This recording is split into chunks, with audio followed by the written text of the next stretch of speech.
الحمد لله وكفى وسلام على عباده الذين اصطفى أما بعد فأعوذ بالله من الشيطان الرجيم بسم الله الرحمن الرحيم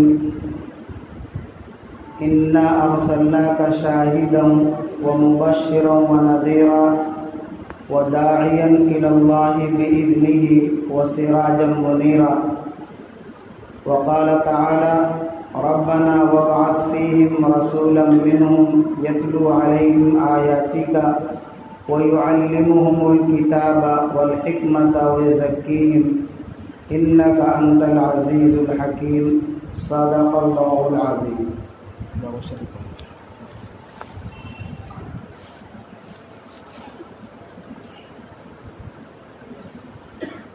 یہ مہینہ ربیع الاول کا مہینہ ہے. اس مہینے میں اللہ تعالیٰ نے صرف انسانیت ہی کے لیے نہیں بلکہ اس کائنات کے ذرے ذرے کے لیے ایسی معزز بے مثل و مثال ہستی اور شخصیت کو مبعوث فرمایا جن کے آمد اور بعثت کی وجہ سے دنیا کی ظلمت و تاریکی ختم ہو کر ہدایت، روشنی اور نور اور رہنمائی اور ہدایت کا ذریعہ اللہ تعالیٰ نے بنا دیا.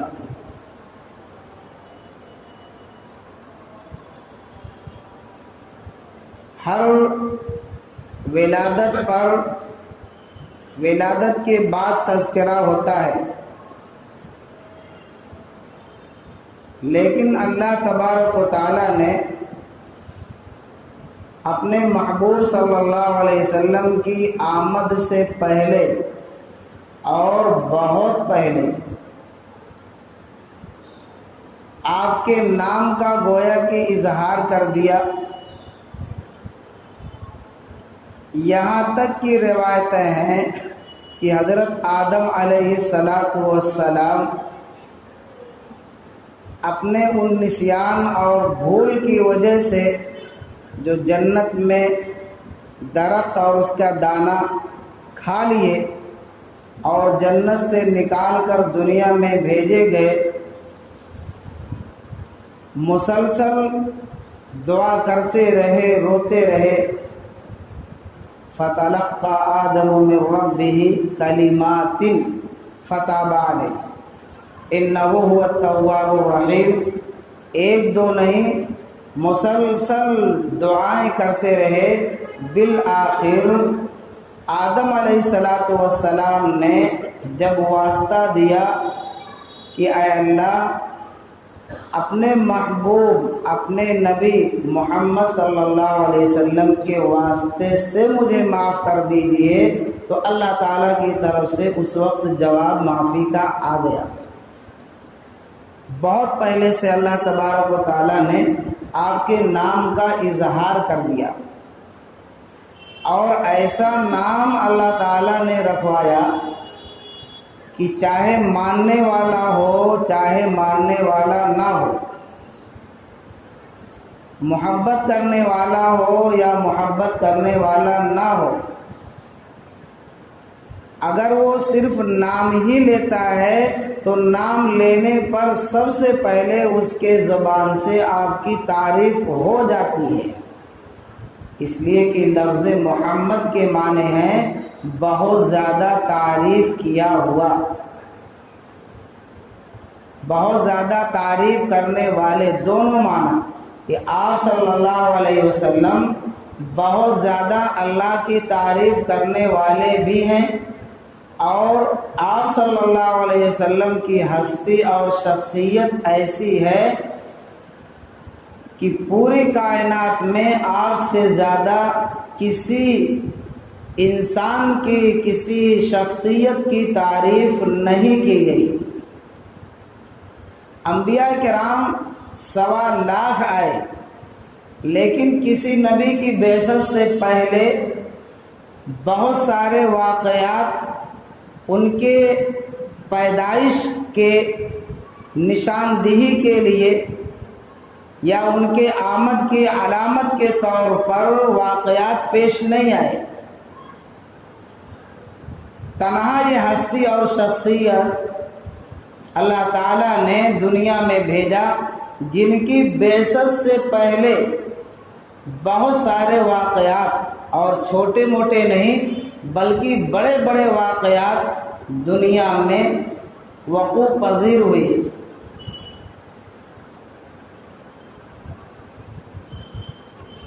سب سے پہلے تو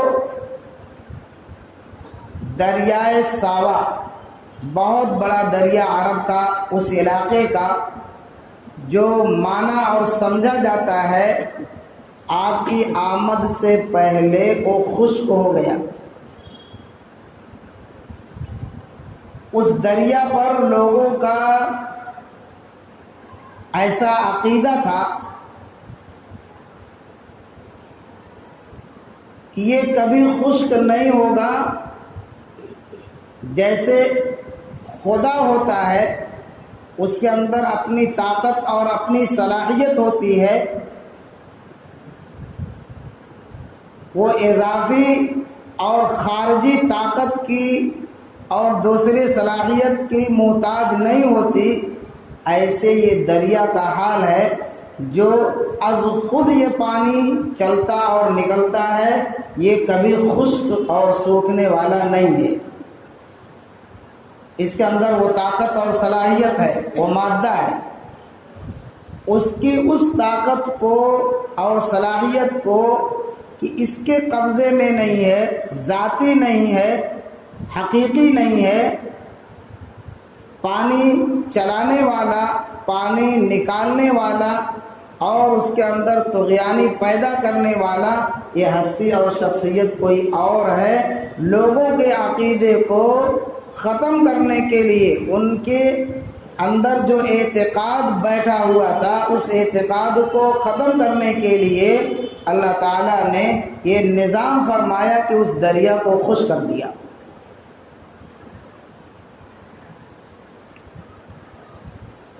فارس کا ایک چراغ تھا،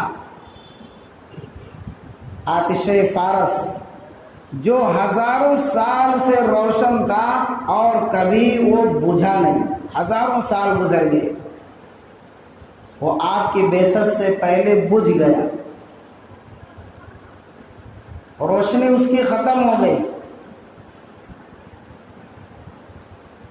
کسرا کے محلات میں کنگرے لگے تھے بڑے قیمتی،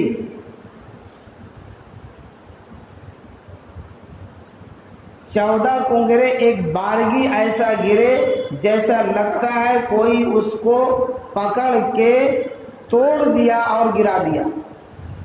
اس طرح کے واقعات بڑے بڑے پیش آئے، اور پہلی کتابوں میں بھی آپ صلی اللہ علیہ وسلم کے بعثت، آپ کے صفات کے ساتھ، آپ کے چہرے کی رنگت کے ساتھ، آپ کے اعضاء کے تعریف کے ساتھ کتابوں میں پہلے سے کی گئی۔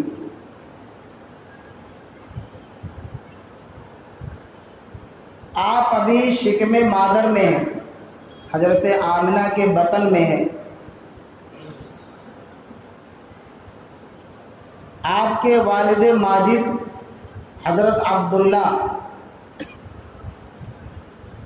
تجارتی سفر کے لیے شام قافلے کے ساتھ تشریف لے گئے، واپسی میں مدینہ پہنچے اور وہاں بیمار ہو گئے۔ کچھ دنوں تک قافلہ والوں نے بیماری کا انتظار کیا کہ ختم ہو اور ساتھ میں لے کر چلیں، لیکن بیماری وہ ختم نہیں ہوئی۔ قافلہ والے مکہ آ گئے اور حضرت عبداللہ مدینے میں رک گئے، اور کچھ ہی دن کے بعد پھر خبر آتی ہے کہ حضرت عبداللہ کا انتقال ہو گیا۔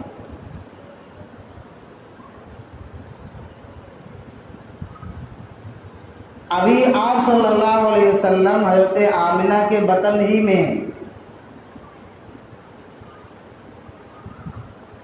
آپ کی ولادت ہوئی اور 6 سال کی عمر ہوئی، حضرت آمنہ رضی اللہ تعالی عنہا آپ صلی اللہ علیہ وسلم کو اپنے ساتھ لے کر مدینہ گئی۔ وہاں ایک یہودی عالم نے آپ صلی اللہ علیہ وسلم کو دیکھا اور کتابوں میں جو علامات اس نے پڑھا تھا وہ پڑھنے کے بعد ایک بارگی اس کے منہ سے نکلا کہ یہ وہی شخص ہیں جو نبی آخر الزماں ہے، یہ وہی ہیں جو سید الانبیاء ہیں، یہ وہی ہیں جو خاتم الانبیاء ہیں، ان پر نبوت اب ختم ہوگی اور ان کے بعد اب کوئی نبی نہیں آئے گا، آخری کتاب انہی پر آنے والی ہے۔ اب یہ سننا تھا ان عالم کے زبان سے، لوگ دیکھنے کے لیے ایک جوق در جوق آنے لگے۔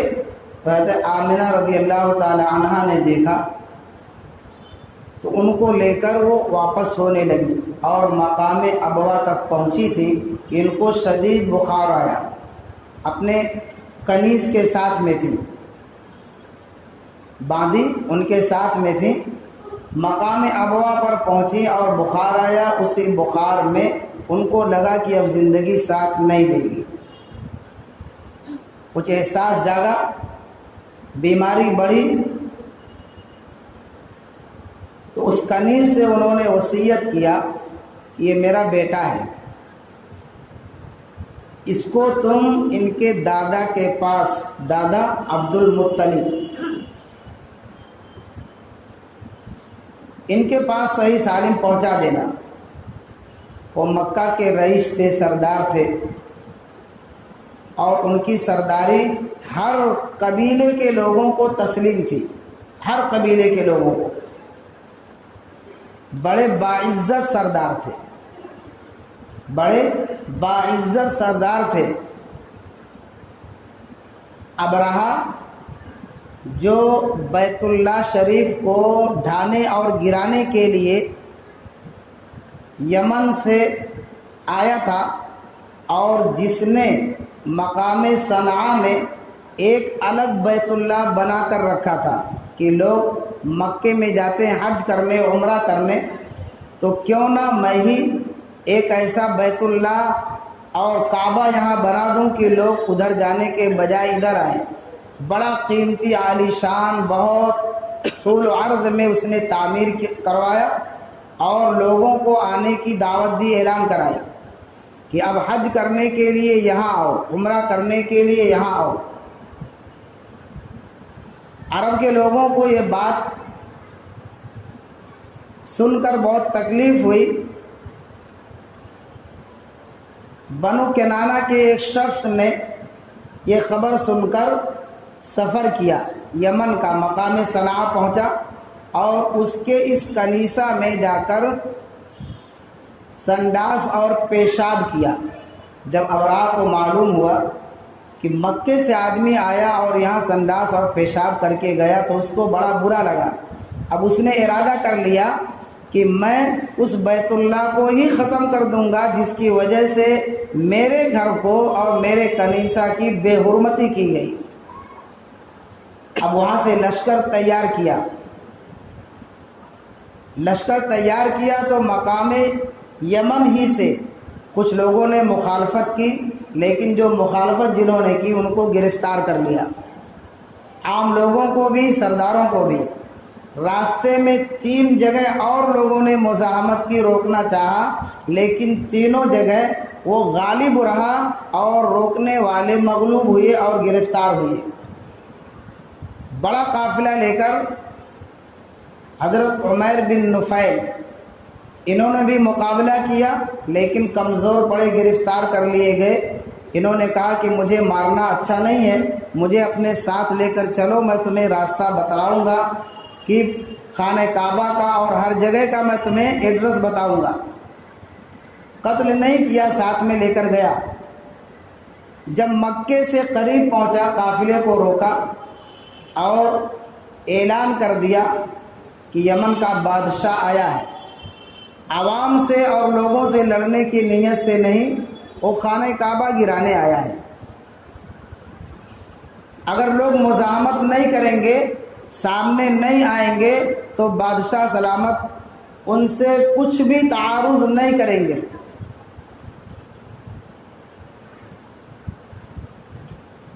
لوگوں کو معلوم ہوا اب وہ اللہ کا گھر ہے، کیسے لوگوں کو برداشت ہوتا،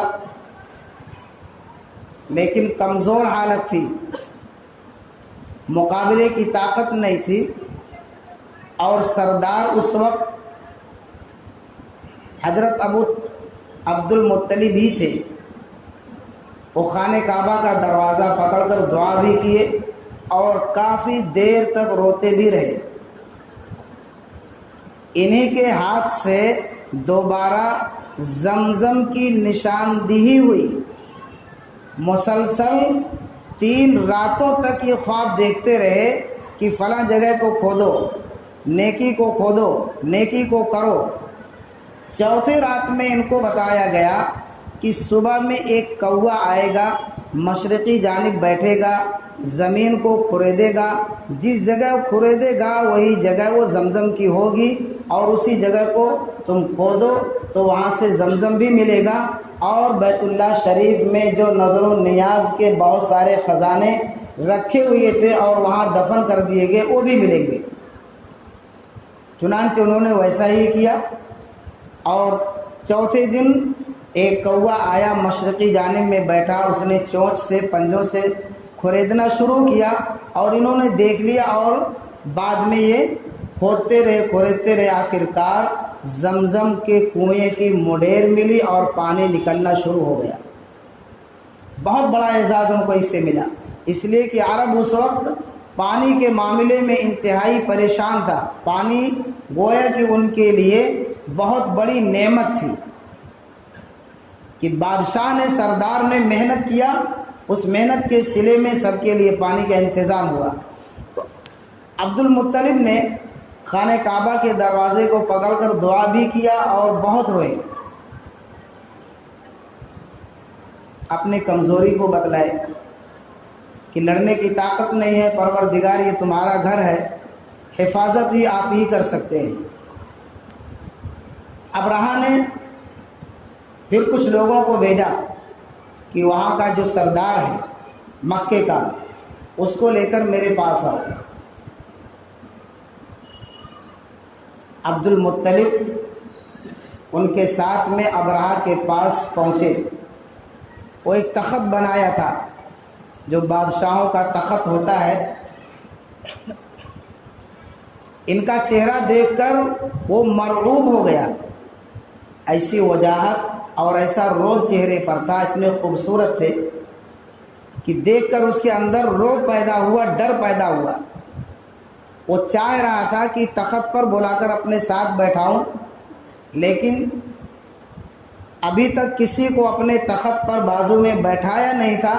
اعتراض اور سوال کا ایک خطرہ تھا، تو نیچے خود اتر کر آیا اور نیچے ان کے ساتھ بیٹھا اور پوچھا کہ آپ کو مجھ سے کوئی غرض، کوئی ضرورت ہو تو بتائیے۔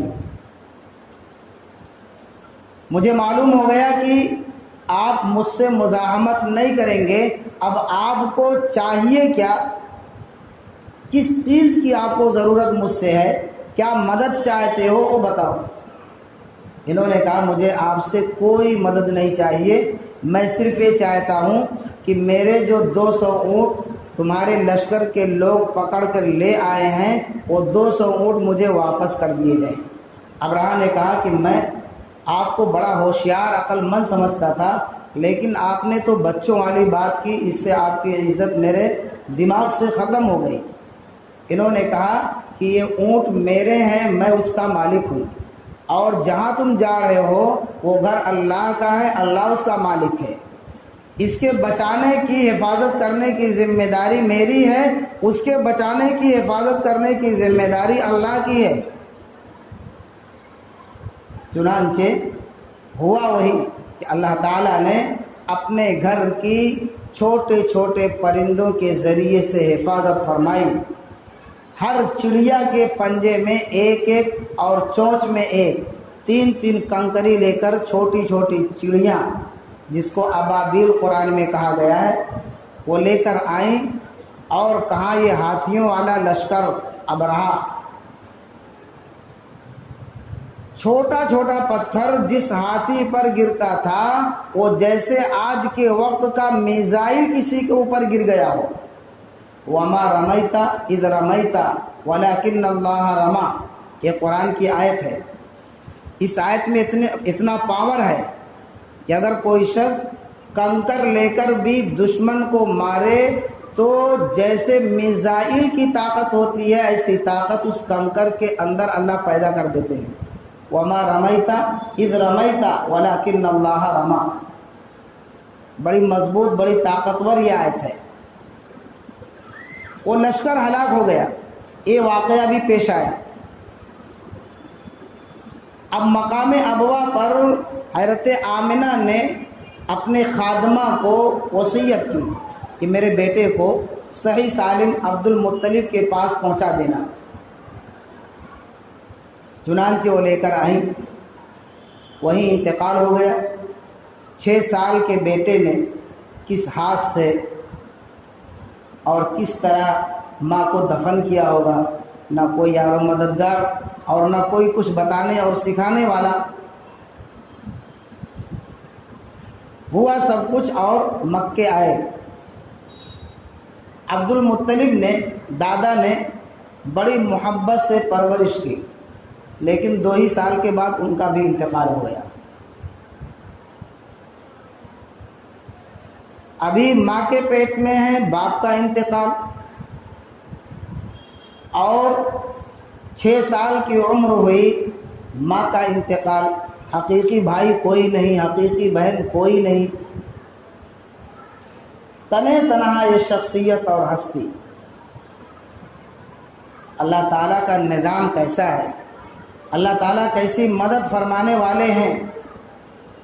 یقیناً طاقت اور قوت اللہ ہی کے ہاتھ میں ہے. تنہا ایک شخص گمراہی اور ظلمت کے دور میں جب لوگ زمین پر گرا ہوا خون چاٹتے تھے، صفاقی کا عالم یہ ہوتا تھا کہ تلوار کی دھار چیک کرنے کے لیے کسی غلام کو بلاتے اور اس کی گردن مار دیتے اور کہتے کہ میری تلوار بڑی تیز ہے.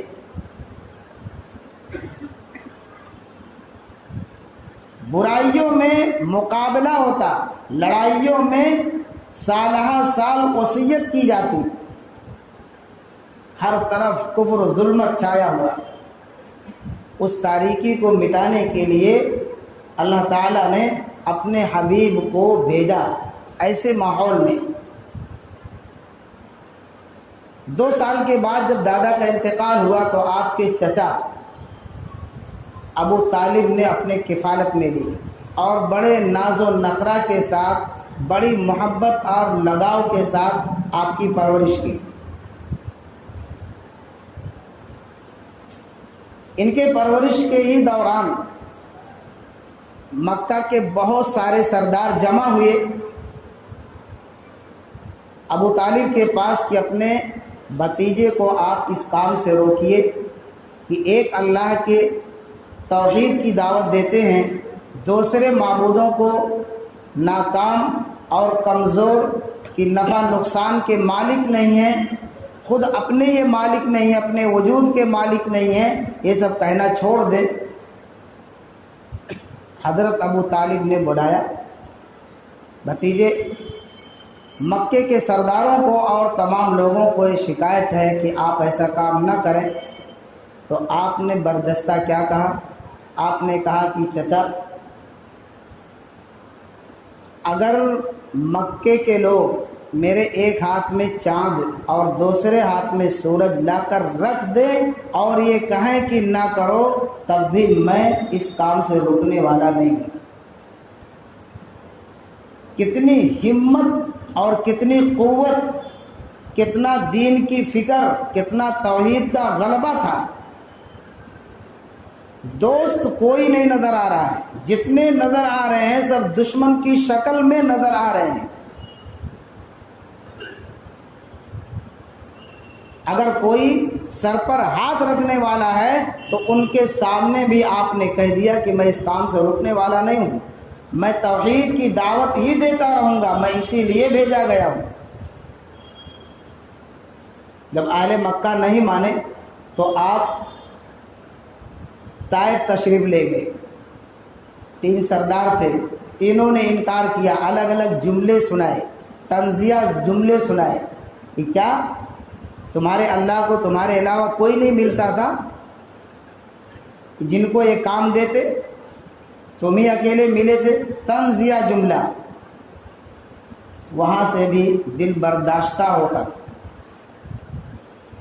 واپس ہوئے اور ان ظالموں نے ایسے سکون سے واپس بھی نہیں ہونے دیا، بلکہ اوباشوں کو لگا دیا جو پتھروں سے آپ کو زخمی کیے، اور اتنا زخمی کیے کہ آپ کے بدن مبارک سے خون نکلا اور خون پیر کے تلوؤں تک پہنچا. اللہ تعالیٰ کو بھی رحم آیا، بہت رحم آیا. اور اللہ تعالیٰ کو اتنا رحم آیا کہ میرے حبیب میں پہاڑوں کے فرشتوں کو بھیجتا ہوں، آپ صرف حکم دیں تو دونوں طرف، طائف کے دونوں طرف جو پہاڑ ہے، یہ فرشتے پہاڑ کو ملا دیں گے. جیسے گیہوں 2 پاٹ کے بیچ میں پس کر آٹا بنتا ہے، ایسے طائف کے لوگ پس کر آٹا بن جائیں، ختم ہو جائے وجود. آپ نے کیا کہا؟ آپ نے کہا کہ پروردگار، میں چاہتا ہوں کہ آپ ان تمام کو ہدایت عطا فرما دیں.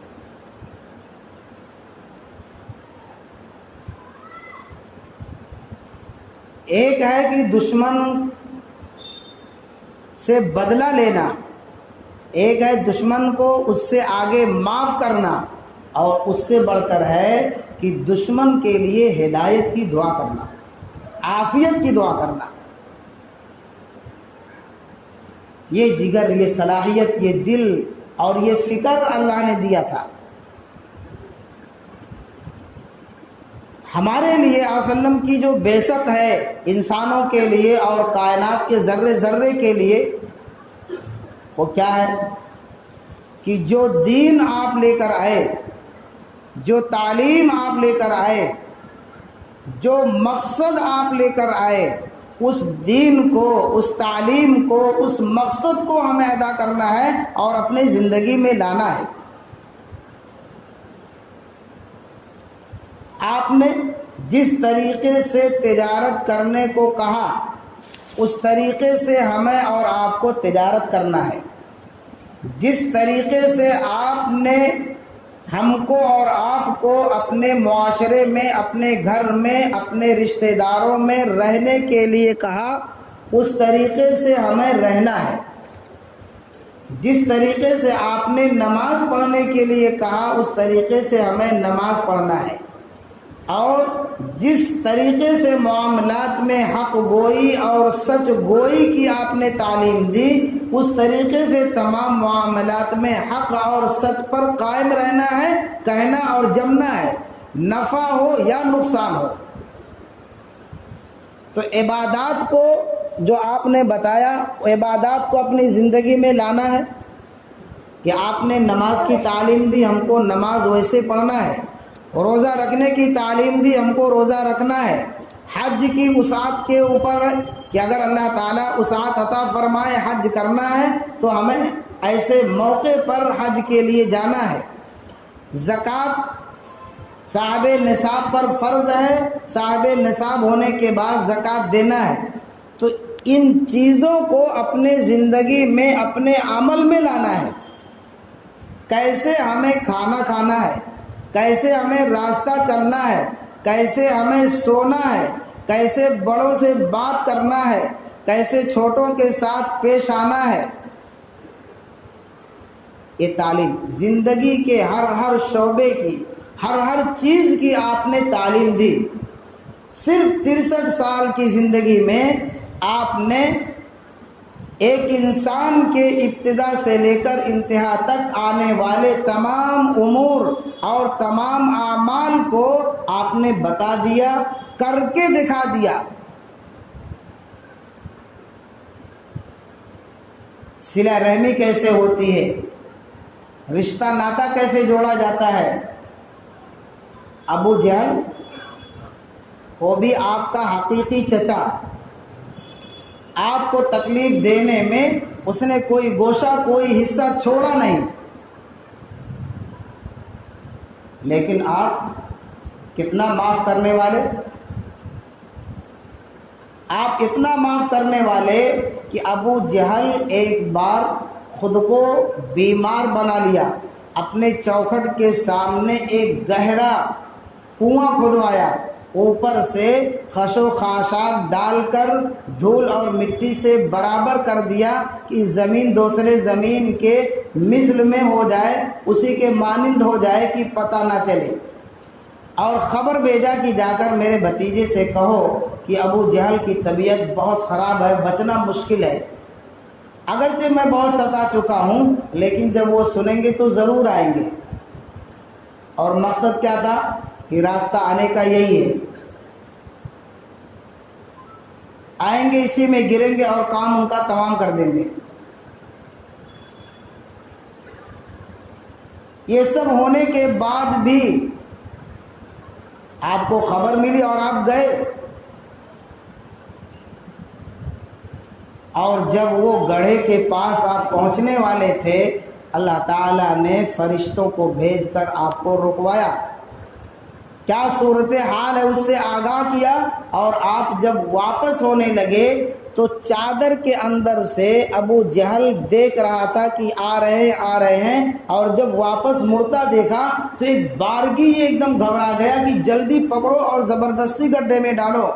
اس وقت ایسا تیش میں ایسا نشے میں آیا کہ اس کو یاد نہیں رہا کہ سامنے گڈھا کھدوا کے میں رکھا ہوں، اور اسی میں جا کر خود گر گیا، پکڑنے کے لیے بڑھا اور خود گر گیا۔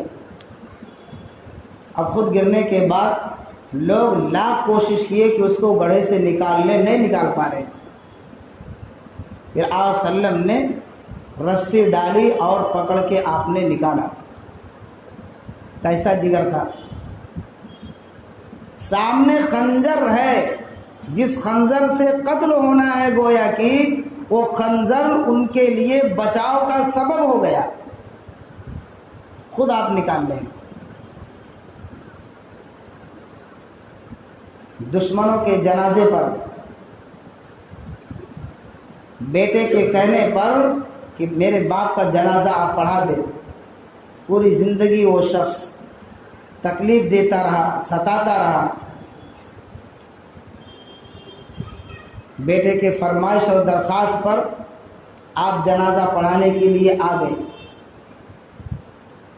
اللہ تعالیٰ نے آیت نازل فرمائی وَلَا تُصَلِّ عَلَىٰ أَحَدٍ مِّنْهُمْ مَاتَ أَبَدًا وَلَا تَقُمْ عَلَىٰ قَبْرِهِ، نہ جنازہ پڑھائیے نہ مٹی دیجیے، پوری زندگی ستایا۔ آپ کیوں آئے تھے؟ اس لیے آئے تھے کہ اللہ نے آپ کو رحمت للعالمین بنا کر بھیجا تھا، ہر شخص کے لیے چاہتے تھے کہ ایمان میں اسلام میں داخل ہو جائے۔ حریص علیکم بالمؤمنین رؤوف الرحیم۔ تو آپ کی بعثت کا جو مقصد ہے وہ واقعات نہیں ہے، واقعات تو اللہ تعالیٰ دکھا رہے ہیں، عظمت کے لیے دکھائے کہ آنے والے ہستی ایسی معزز ہے جس کی کوئی نظیر اور مثال نہیں۔ ان کی زندگی کے اعمال ہماری زندگی میں آنا چاہیے، جس جگہ جیسا آپ نے کہا اور کرنے کا حکم دیا اس جگہ ہم کو اور آپ کو ویسے کہنا اور ویسے کرنا ہے۔ اگر اس پر ہماری زندگی سیٹ ہو گئی، فٹ ہو گئی، تو یقیناً صحابہ کرام کے لیے جو بشارتیں اللہ تعالیٰ نے نازل فرمائیں کہ اللہ ان سے راضی ہے، اور وہی لوگ ہیں جو آپ کی بعثت سے پہلے زمانے جاہلیت کے خونخوار درندے اور سفاک اور ظالم شمار ہوتے تھے کہ کوئی بادشاہ ملک عرب پر حکومت کرنے کے لیے تیار نہیں تھا۔ وہی لوگ ایسے ہوئے جن کے بارے میں زبان رسالت سے نکلتا ہے الصحابی کالنجوم فبأیہم اقتدیتم اہتدیتم، میرے صحابہ ستارے کے مانند ہیں، زمین کی چیز نہیں، ستارے کے مانند ہیں، اعلیٰ وارفہ ہیں، روشن ہیں، اور راہ چلنے والوں کو راستہ کی رہنمائی کرنے کا سبب ہے، راستے کے خد و خال کو بتانے والے ہیں۔ جس کی بھی اقتدا کریں گے اللہ تعالیٰ اس کو ہدایت دیں گے، کامیاب کریں گے۔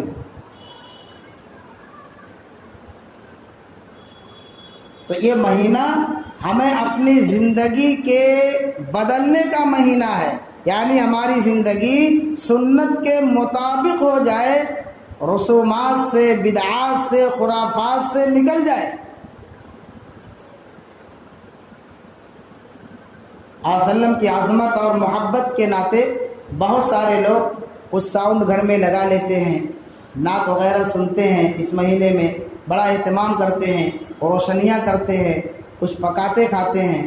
چلو محبت میں کیے ٹھیک ہے، لیکن یہ سب چیز تو ختم ہونے والی ہے، یہ تو سوال جواب اللہ کے یہاں نہیں ہوگا۔ میرے نبی کے مطابق تمہاری زندگی گزری کی نہیں، سوال یہ ہوگا لقد کان لکم فی رسول اللہ اسوۃ حسنہ، ان کے مطابق تمہاری زندگی اعمال ہوں گے، تب جا کر نجات ہوگی اور صحیح امتی اور صحیح عاشق کہلائیں گے۔ اسی مہینے میں آپ وسلم کو نبوت بھی ملی، اور اسی مہینے میں آپ نے ہجرت بھی کی، اسی مہینے میں آپ کی ولادت با سعادت بھی ہوئی، اور اسی مہینے میں آپ اپنی امت کو اور صحابہ کو تڑپتا چھوڑ کر دنیا سے رخصت بھی ہوئی۔ تو اس مہینے میں ہم عزم کریں، نیت کریں، ارادہ کریں کہ اپنی زندگیوں میں جو رسومات ہیں، رواج ہیں، خرافات ہیں، بدعات ہیں، سنت سے ہماری زندگی ہٹی ہوئی ہے، وہ سنت پر ہماری زندگی آ جائے۔ ہر جگہ جہاں جہاں ہم اپنے آپ کو استعمال کرتے ہیں، ہر جگہ ہماری زندگی سنت کے مطابق آ جائے، یہ نیت کریں۔ اور دوسری چیز یہ ہے جو آپ حضرات کو بتانا ہے، جس کے اوپر بات کرنا بہت ضروری تھا، کیا وقف بورڈ جو ترمیمی بل ہے، جو معاملہ چل رہا ہے، اور آج اپنی رائے پیش کرنے کا آخری دن ہے۔ الحمدللہ بہت سارے لوگوں نے رائے بھیجی۔ اس میں نقصان کیا ہے؟ اگر وقف کی زمینیں جو مسلمانوں نے مسلمانوں کے نفع کے لیے اور ان کے مدد اور تعاون کے لیے دی ہیں اور چھوڑی ہیں، اگر یہ ان کے ہاتھوں سے نکلتی ہیں تو نہ یہ کہ صرف زمینیں ہاتھوں سے نکل گئیں، بلکہ جو مساجد وقف کی زمین میں بنی ہیں وہ مساجد منہدم کر دی جائیں گی، مدارس جو بنے ہیں وہ ختم کر دیے جائیں گے، خانقاہیں جو چل رہی ہیں وہ ختم کر دیے جائیں گے، قبرستان کی جو زمینیں ہیں اور جہاں قبرستان وقف کی زمین میں ہے وہ سب ختم کر دیا جائے گا، قانوناً ختم کیا جائے گا۔ ابھی تو جبراً کام ہو رہا ہے، اب یہ قانوناً اگر بل پاس ہوئی تو قانوناً یہ سب چیز ہمارے ہاتھوں سے نکلیں گی۔ پھر آپ عبادت کہاں کریں گے؟ آپ کے بچے پڑھیں گے کہاں؟ ہمارے آپ کے مردے دفن کہاں ہوں گے؟ ایک بارگی نقصان نہیں سمجھ میں آئے گا، کچھ سالوں میں ایسا نقصان سمجھ میں آئے گا کہ 2 گز زمین نہیں ملے گی کہ اپنے مردے کو دفن کریں، یہ حالت ہو جائے گی۔ اس لیے آج جو آخری دن ہے، اپنی رائے جو لوگ ابھی تک نہیں پیش کیے ہیں، اب تو ماشاءاللہ یہ وقت نہیں ہے کہ سامنے سامنے ہو، لاٹھی ڈنڈے سے ہو، بلکہ سوشل میڈیا کے ذریعے سے اپنی رائے بھیج کر اپنی اکثریت کو آپ دکھا سکتے ہیں جو مطالبہ اور کہا گیا ہے۔ اس میں کیا لگتا ہے؟ مشکل سے 5-10 منٹ لگتا ہے. بہت سارے لوگوں کو آتا ہے اسکین کرنا اور بھیجنا، اور بہت سارے لوگوں کو نہیں آتا. جن کو نہیں آتا ہے وہ دکانوں پر جا کر یا کسی جاننے والے سے یہ کام کرائے. آخر اگر ہماری زمین ابھی 10 بیگھہ کوئی لینا چاہے، ہڑپ کرنا چاہے، تو ہم کتنا دوڑیں گے لوگوں کے پاس، کتنی محنت کریں گے. اور یہ کتنے لاکھ مربع زمین وقف کی ہے. اگر یہ نکل گئی تو مسلمانوں کے ہاتھ سے ان کی بہت ساری عبادت گاہیں وہ ختم ہو جائیں گی. قانوناً ان کے ہاتھ سے نکل جائے گا اور کوئی لینے کا مجاز بھی نہیں ہو پائے گا. اس لیے کوئی اختیار ہمارے ہاتھ میں نہیں ہوگا، وہ دوسرے کے ہاتھ میں ہوگا، اور وہ دوسرا وہ ان کے منچاہی کام کرے گا، اپنی جان کو وہ خود نہیں پھنسائے گا. اس لیے ابھی وقت ہے، اپنی اپنی رائے اور میسج بھیجیں، اور اس کے بعد اگر ضرورت اس کے علاوہ پڑے گی تو وہ بھی آپ کو اتفاق کے ساتھ، اتحاد کے ساتھ، اجتماعیت کے ساتھ وہ بھی کرنا ہے. اس لیے کہ یہ ایک بڑی املاک ہے. اگر اس میں حکومت فیل اور ناکام ہوئی تو دوسرا گوشہ وہ لائے گی. اس میں بھی آپ کو کھڑے رہنا ہے اجتماعیت کے ساتھ، اتفاق کے ساتھ، اتحاد کے ساتھ.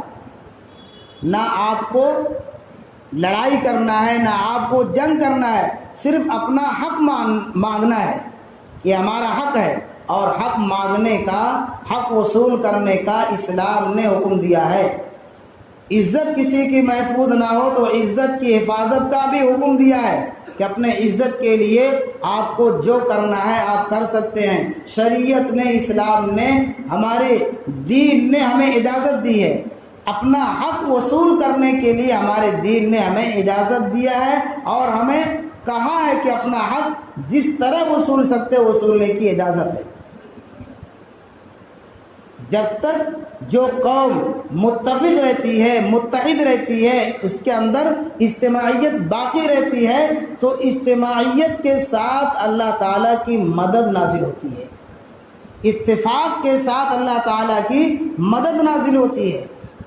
تو آپ یہ کام بھی کریں، اور اس کے لیے ہر لوگ جتنے بھی ہیں بات سن رہے ہیں تو کچھ 2 روپیہ 4 روپیہ صدقہ بھی کریں. 2 روپیہ 4 روپیہ اسی نیت سے صدقہ کریں کہ اللہ تعالیٰ مسلمانوں کی اتنی بڑی پراپرٹی ہے جس کے مالک آپ ہیں، وقف کی زمینوں کے مالک آپ ہیں. یا اللہ اپنی ملکیت میں باقی رکھیے، ہمارے صدقے کو قبول کریے. جس سے آپ مل رہے ہیں ان سے بھی سلام دعا کے بعد یہ تذکرہ کریے سامنے سامنے یا فون پر، کیا آپ نے وقت جو ہے املاک کے سلسلے میں اپنی رائے پیش کی ہے کہ نہیں، آپ نے اسکین کیا کہ نہیں، آپ نے میسج بھیجا کہ نہیں، یہ بھی پوچھیے. چاہے سامنے ملاقات ہو یا فون پر بات ہو، سلام دعا کے بعد یہ بھی پوچھیے. اللہ تعالی عمل کی توفیق عطا فرمائے.